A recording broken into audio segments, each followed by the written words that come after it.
Hello friends, welcome to Sri kids TV. Tamil கதைகள்.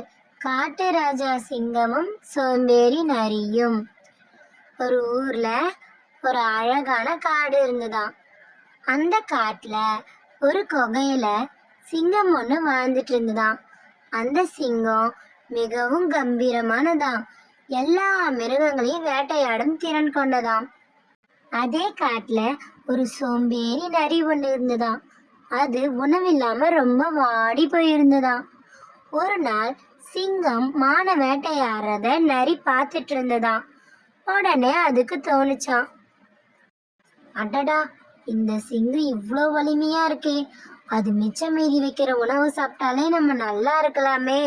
சரி, போய் அதுகிட்ட கேட்டு பார்ப்போம் அப்படின்னு அது குகை பக்கமா போக ஆரம்பிச்சுதான்.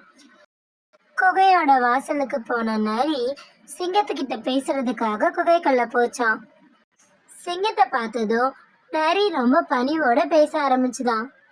சிங்கராஜாவே, நீங்க ரொம்ப அழகா இருக்கீங்க. நீங்க எவ்வளோ வலிமையானவர்.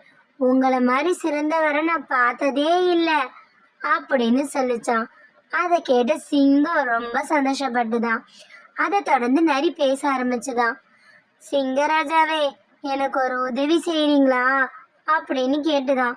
அதை கேட்ட சிங்கமும், என்னன்னு சொல்லு நரியே அப்படின்னு சொல்லிச்சான்.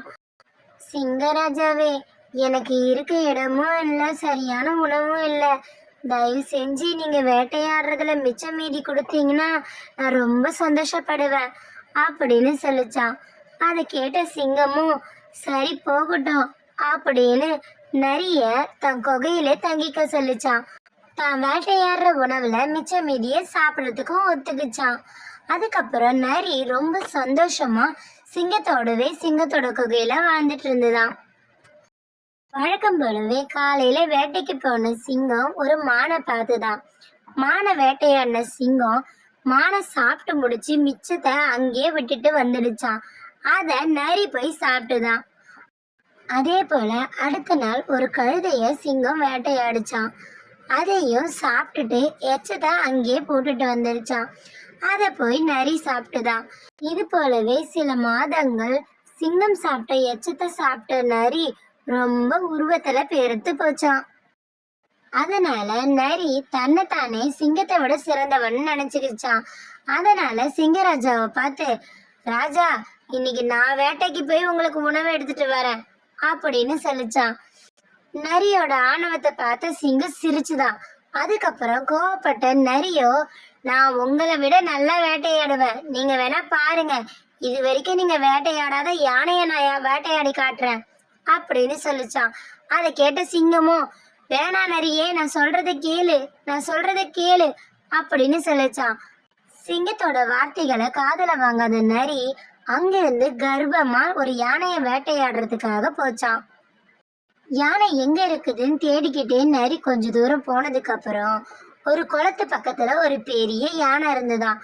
அந்த யானை பக்கத்துல போய் நின்ன நரி யானை கிட்ட சொல்லிச்சான், யானையே, உன்னை நான் வேட்டையாட போறேன் அப்படின்னு.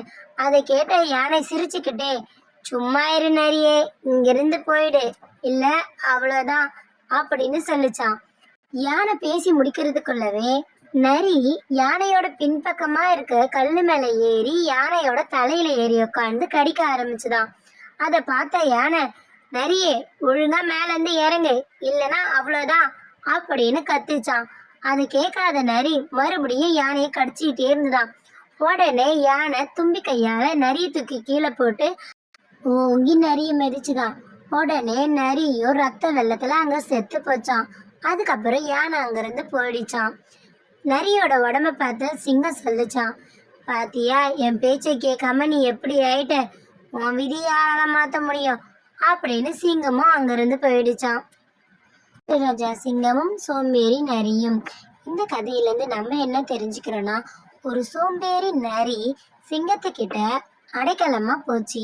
சிங்கமும் அடைக்கலம் கொடுத்து நல்லா பார்த்துக்குச்சு. சிங்கம் சாப்பிட்டு வச்ச மிச்சத்தை சாப்பிட்ட நரி தன்னைத்தானே ரொம்ப வலிமையானவன் நினைச்சிருக்குச்சு. அதனால சிங்கத்தோட சொற்களை கூட மதிக்காம ஒரு யானையை வேட்டையாட முயற்சி பண்ணி செத்தே போச்சு. இதை தான் பெரியவங்க என்னதான் ஊர்க்குருவி உயர பறந்தாலும் கழுகாகாதுன்னு சொல்லுவாங்க. தேங்க்ஸ் ஃபார் வாட்சிங் our channel. Like, share and subscribers.